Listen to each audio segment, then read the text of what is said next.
Hi, my name is Rebecca and today I'm going to show you how to get Mink individual eyelashes at home for around £10 versus getting it done at a salon or somewhere for about £50 to £60 I think is the average price. So the lashes I'm going to be using are the premium Mink ones, so they are the sort of top of the line ones. But they last about 3 weeks, and obviously if you're doing them yourself, if a few fall out you can just pop a few back in, so they can last longer, but obviously you do need to give your lashes a break every now and then, otherwise you're going to end up with none. So the glue that I'm going to be using today is Lashes by Hive. It didn't want to focus before, Lashes by Hive. It's a clear, it will dry clear. I do have the black. The only thing I found with the black one versus the white one is that it doesn't leave much room for error when you're using black, because it will be so much more obvious, whereas the clear is a bit better. I did have this other glue which is Alban, and this is a lot stronger. It actually smells like nail glue. And the reason why I stopped using that one, although lashes did last longer, was because it took so long, because I'd literally have to shut my eye after each lash, and that would take about an hour and a half for me to do, and I just got so fed up with it. So these are the lashes that I'm going to be using today. So they are premium Mink lashes, and you get 1,600 lashes in here. The one that I chose was it's a 0.25 thickness, and because I have got the thinner ones which are 0.15, and they do look too thin, and I think you need quite a lot. And I suppose if you want a more natural look, then go for that one, but if you want them really thick and full, then I would say get the higher millimeter one. And this is a C curl, which is obviously a C, so it goes more like curled up. You can get different ones, which is the J, B and D, but I just prefer the C ones, and they're a 10mm length as well. So the 8mm length is the shortest one you can get, but I mean, if you're gonna do it, you may as well do massive ones in my opinion. And the way I do this, I've noticed that when I'm using the glue, it does dry up on whatever I've put it on. And I know you can get like those jade stones where you can put the glue on and that will keep it at a certain temperature so it doesn't dry out, but I think they're like £10, and I found out that if you use a bit of foil like this, it does stay wet for longer. Obviously if you have tin foil, use that. I'm just using a piece of pill backing, I suppose. So yeah, so I'll stop yammering on now and just get into it. So the good thing about this as well, this glue, is that the applicator is actually kind of like a little spoon. If you can see, hopefully it won't drip everywhere. There's like a little foot on there, and it just, instead of it going everywhere, because with these you get a spout and it just goes absolutely everywhere and you ended up with more glue than you need. So I just put that onto the little bit of foil. And then the good thing about this packaging, because you can get the them in little pots, and I find that they like go everywhere. So the good thing about these is they've got like a self-adhesive strip, so as you're working and pulling them out, they sort of just come off like that. So then you've got your hair. So yeah, I like to work from the outside of my eye inward, and then once I've finished working myself across, I'll then start filling in the gaps.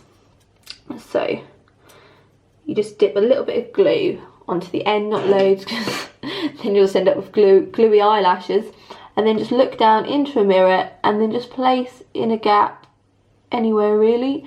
I'm probably doing this wrong, but it works for me. So let me just zoom in so you can see.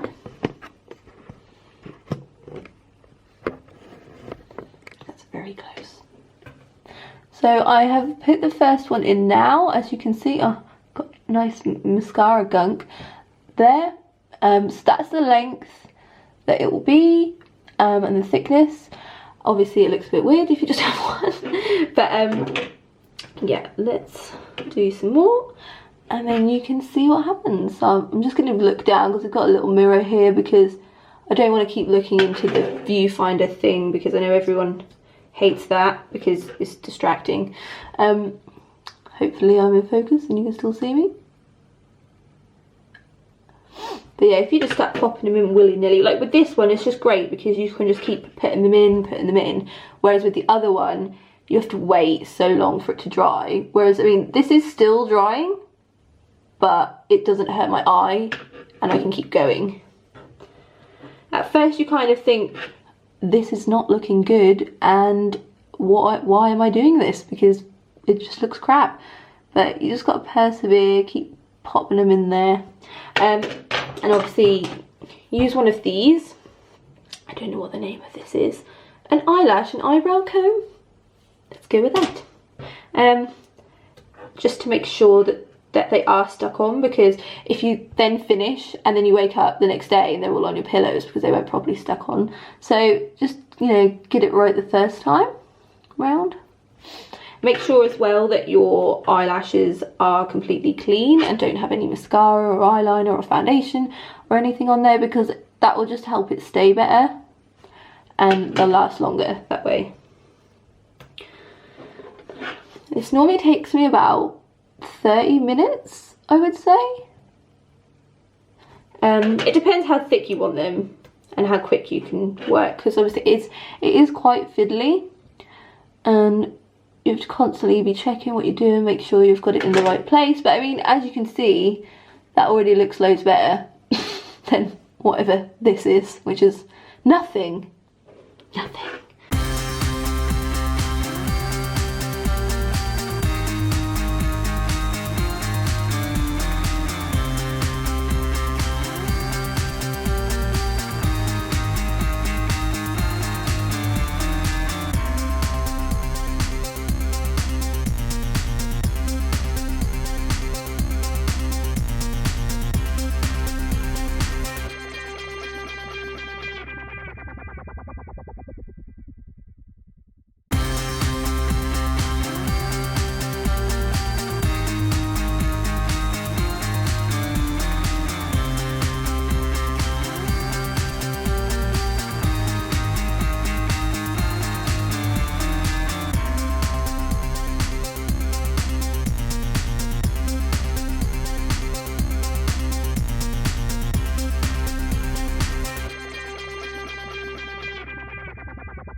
I just realised that I left my straighteners on right next to me and put my hand on them.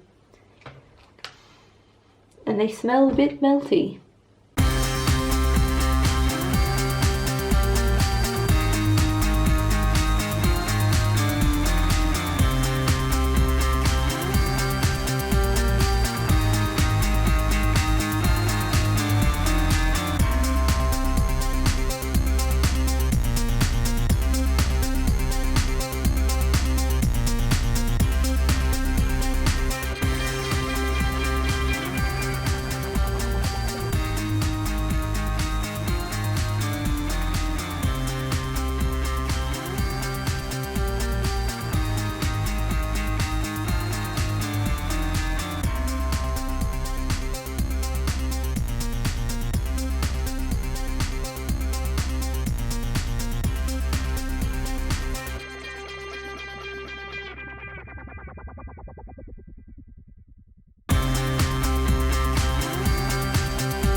So this is what we have now. Let's see if it will focus. There we are. So that's one side done. I normally, you know, just go across from this side to this side. get the base down sort of so you've got consistent line of hairs along the whole lid, and then I will just go in and randomly put more hairs in different places. With the inner corners, I like to, when I pick up the eyelash off the strip, I like to angle it this way, like that. So when I'm putting it in, it sort of faces that way a little bit, just because I found that if I do it how I do the rest of the lashes, it kind of looks way too long. So by turning it inwards slightly, it then creates a more natural effect. Well, natural, but you know what I mean. But they are super soft, super light, like they are so nice. You can brush them and to make sure that they're in a nice position. So yeah, I'm gonna now head over to this bald place and do the lashes on this side. And then once it's done, I'll check both sides, make sure that they look fine, and then show you the whole finished product. Yeah, so let's do the other eye. So here is the finished product. I hope you all enjoyed watching. I'll link all the products in the description. Please like and subscribe. Thank you.